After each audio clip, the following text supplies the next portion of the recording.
So this is the calculator project, and I'm actually done with this project. So let me show you a demo. So 23 into 5, as you can see, it is showing the result over here.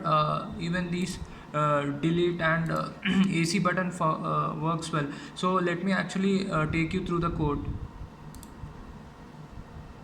So this is the whole code for the calculator project, and as you can see, this is the JSX code, and this is all the functions which get triggered whenever a user clicks on a particular button. So let me actually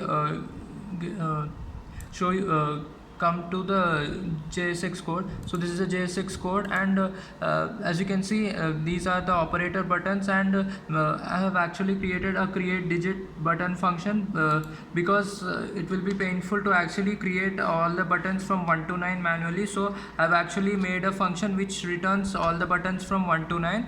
Let me show you that function, create buttons. So yeah, this create digits function. So this is a function, this is the array which gets returned, and in that array we find all these buttons from 1 to 9 which has on click if the user clicks on that particular digit, update calc function will actually get triggered. And yeah,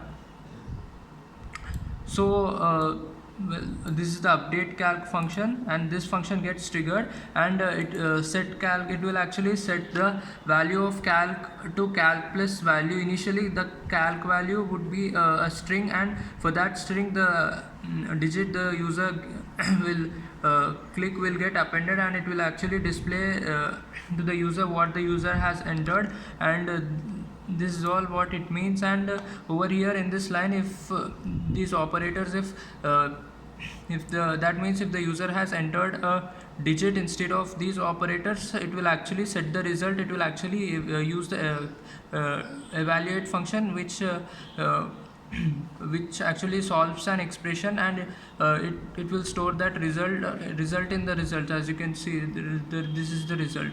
So this is how it works, and I've actually made a few basic checks. These are the base cases, like if the user types in two operators continuously, it gets returned, and also if the user clicks on the operator button without any digit, this will get returned. So that is the meaning of these